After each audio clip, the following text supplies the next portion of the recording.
नमस्कार दोस्तों, tip insights में आपका स्वागत है। आज की वीडियो में हम बात करेंगे नवी हेल्थ इंश्योरेंस के बारे में। नवी हेल्थ इंश्योरेंस का रिम्बर्समेंट का क्लेम फॉर्म पार्ट बी कैसे भरा जाएगा, आज की वीडियो में आप लोगों को डिटेल में बताने वाला हूं।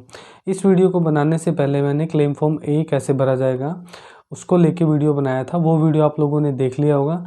जिन लोगों ने वो वीडियो नहीं देखा है तो वो वीडियो भी आप लोग मेरे यूट्यूब चैनल पर जाके देख सकते हो। उस वीडियो का लिंक मैं इस वीडियो के डिस्क्रिप्शन में दे दूंगा, तो वहाँ पे जाके आप वीडियो देख सकते हो। आज की वीडियो में हम बात करते हैं क्लेम फॉर्म बी के बारे में। क्लेम फॉर्म बी किस कंडीशन में भरा जाता है, क्या क्या सपोर्टिंग में डॉक्यूमेंट्स लगते हैं, पूरा स्टेप बाय स्टेप आज की वीडियो में आप लोगों को डिटेल में बताने वाला हूँ। तो वीडियो आप लोग लास्ट तक देखिए। चैनल पे आप लोग नए हैं तो वीडियो को लाइक कर दीजिए, चैनल को सब्सक्राइब कर लीजिए, बेल आइकन दबा दीजिए ताकि नए वीडियो का नोटिफिकेशन आप लोगों को मिलता रहे। तो चलिए वीडियो शुरू करते हैं।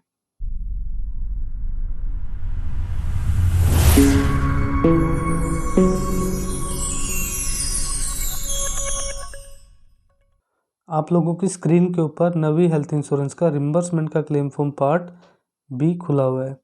ये जो फॉर्म है to be filled in by the hospital, ये फॉर्म हॉस्पिटल के अंदर भरा जाना है, क्योंकि इस फॉर्म के अंदर ज़्यादातर जो डिटेल है वो हॉस्पिटल से रिलेटेड है, हॉस्पिटल की डिटेल है वो भरी जाएगी। तो आप लोगों को उस हॉस्पिटल में जाना है जिस हॉस्पिटल में आप लोगों ने अपना ट्रीटमेंट कराया है और वहाँ पे जाके फॉर्म भराना है। तो सबसे पहले इसमें लिखा हुआ है डिटेल्स ऑफ हॉस्पिटल, हॉस्पिटल की डिटेल यहाँ भरनी है। Name of the hospital, hospital का नाम आएगा। हॉस्पिटल आईडी, अगर नेटवर्क हॉस्पिटल है तो एक उनकी आईडी बनी हुई होगी, तो वो आईडी हॉस्पिटल से लेनी है और यहाँ पे मेंशन करनी है। अगर नॉन नेटवर्क हॉस्पिटल है तो कोई आईडी यहाँ डालने की ज़रूरत नहीं है, आप लोगों को छोड़ देना है। और नेटवर्क हॉस्पिटल होते हुए वो आईडी नहीं देते हैं तो भी आप इसको छोड़ सकते हो, कोई प्रॉब्लम नहीं है। इसके अलावा type of hospital, network hospital वो होता है जिस हॉस्पिटल का टाई अप नवी हेल्थ इंश्योरेंस के साथ हो रखा हो या एग्रीमेंट आपस में एक दूसरे के साथ साइन किया हुआ हो, उसको नेटवर्क हॉस्पिटल बोलते हैं। नॉन नेटवर्क हॉस्पिटल होता है उस हॉस्पिटल का लिंक नवी जनरल से बिल्कुल भी नहीं है, उनका कोई आपस में टाई अप नहीं है, ना कोई एग्रीमेंट साइन हो रखा है, वो नॉन नेटवर्क हॉस्पिटल में आएगा। तो अगर नेटवर्क हॉस्पिटल है तो यहाँ पे टिक करना है जिसमें आपने ट्रीटमेंट कराया है, और अगर नॉन नेटवर्क है तो यहाँ पे आप लोगों को टिक करना है। उसके बाद हमें आगे चलना है। Name of the treating doctor, यहाँ ट्रीटिंग डॉक्टर का नाम आएगा। ट्रीटिंग डॉक्टर वो होता है जिस डॉक्टर ने आप लोगों को ट्रीटमेंट दिया है। उसके बाद क्वालिफिकेशन, यहाँ पे डॉक्टर की क्वालिफिकेशन आएगी। रजिस्ट्रेशन नंबर आएगा यहाँ पे, और यहाँ पे फ़ोन नंबर आएगा। डॉक्टर का पर्सनल नंबर मिलता है तो यहाँ मेंशन कर देना, अदरवाइज़ हॉस्पिटल के मोबाइल नंबर या कोई लैंडलाइन नंबर है वो भी आप लोग डाल दोगे तो भी यहाँ पे काम चल जाएगा आप लोगों को। आगे है details of the patient admitted, patient जो एडमिट हुआ है उसकी यहाँ डिटेल फिल करनी है। Name of the patient, patient का नाम आएगा यहाँ पे पेशेंट का नाम आएगा। पेशेंट, उसके बाद पेशेंट का नाम यहाँ मेंशन करने के बाद नीचे लिखा हुआ है आईपी रजिस्ट्रेशन नंबर। जब भी हम किसी हॉस्पिटल के अंदर एडमिट होते हैं तो एक रजिस्ट्रेशन नंबर वहाँ जनरेट होता है उनके कंप्यूटर से या उनके सिस्टम से। अगर वो आपके बिल पे लिखा हुआ है तो आप वहाँ से भी नोट कर सकते हो। बहुत सी जगह देखा गया है कि डिस्चार्ज समरी के ऊपर भी आईपीडी नंबर करके लिखा हुआ होता है, तो आईपी नंबर और आईपीडी नंबर सेम सेम होता है, वो यहाँ मेंशन करना है। पेशेंट मेल है तो मेल पे टिक करना है, फीमेल है तो फीमेल पे टिक करना है। यहाँ पेशेंट की एज आएगी ईयर्स में और मंथ में। उसके बाद पेशेंट की डेट ऑफ बर्थ आएगी यहाँ पे पेशेंट की डेट ऑफ बर्थ आएगी। उसके बाद डेट ऑफ एडमिशन, एडमिशन की डेट यहाँ मेंशन करनी है। एडमिशन का टाइम, डेट ऑफ डिस्चार्ज, जिस दिन हॉस्पिटल से छुट्टी मिली है, डिस्चार्ज मिला है, वो यहाँ पे डेट डालनी है और यहाँ पे उसका डिस्चार्ज का टाइम डालना है।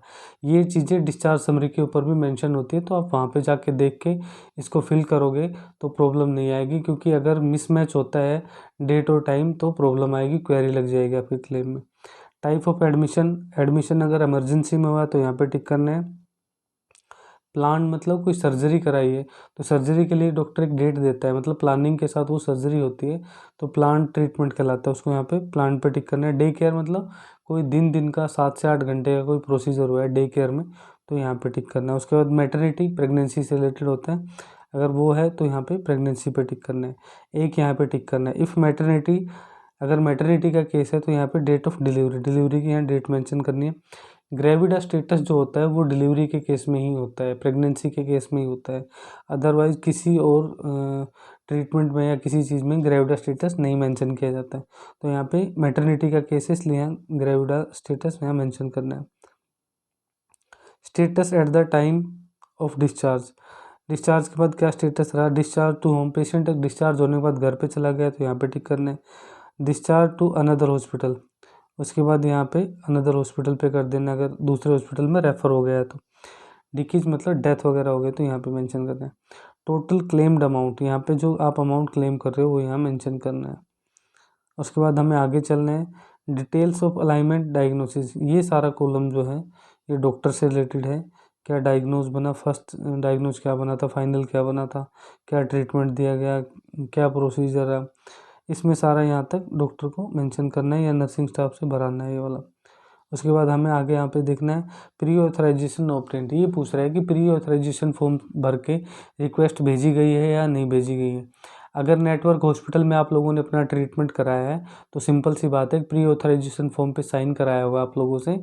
वो प्री ऑथराइजेशन फॉर्म जो होता है वो अगर भर के भेजा है, आपका क्लेम रिजेक्ट हो गया तो इसका मतलब फॉर्म भरा गया, तो यहाँ पे यस पे टिक करना है। अगर नॉन नेटवर्क हॉस्पिटल में टिक कराया तो प्री ऑथराइजेशन फॉर्म भरा ही नहीं गया होगा, तो यहाँ पे फिर नो कर देना है। और अगर यस करोगे तो यहाँ मेंशन करना पड़ेगा नंबर।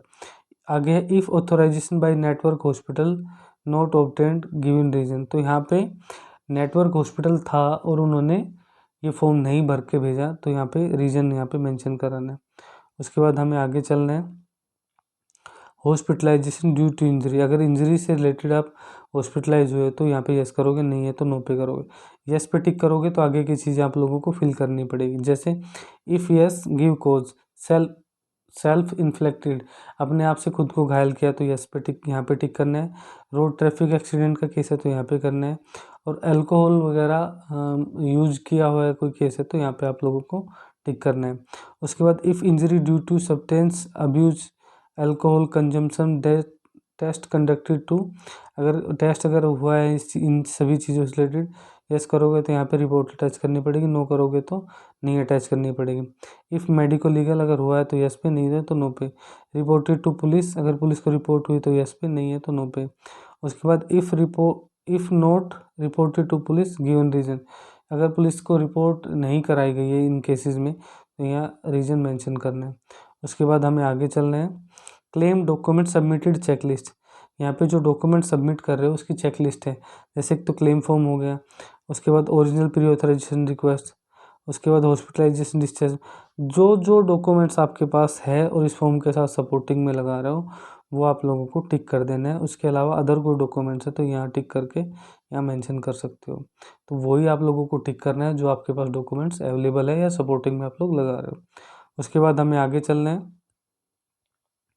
आगे है additional detail in case of non network hospital, bracket में लिखा हुआ है only fill in case of non network hospital, अगर नॉन नेटवर्क हॉस्पिटल है तो ये डिटेल आप लोगों को फिल करनी है।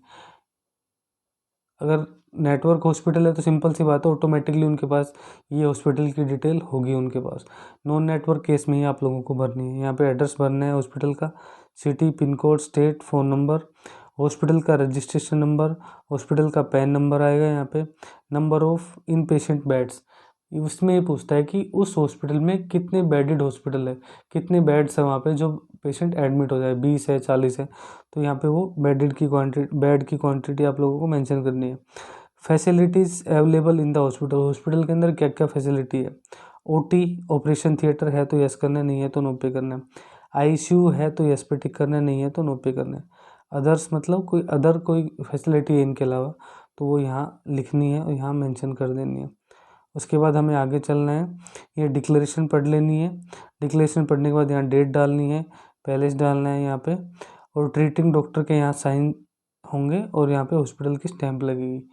तो नवी हेल्थ इंश्योरेंस का रिम्बर्समेंट का क्लेम फॉर्म पार्ट बी आप लोगों का कंप्लीट हो गया है। तो आज की वीडियो में मैंने आप लोगों को बताया कि नवी हेल्थ इंश्योरेंस का रिम्बर्समेंट का क्लेम फॉर्म पार्ट बी कैसे भरा जाएगा।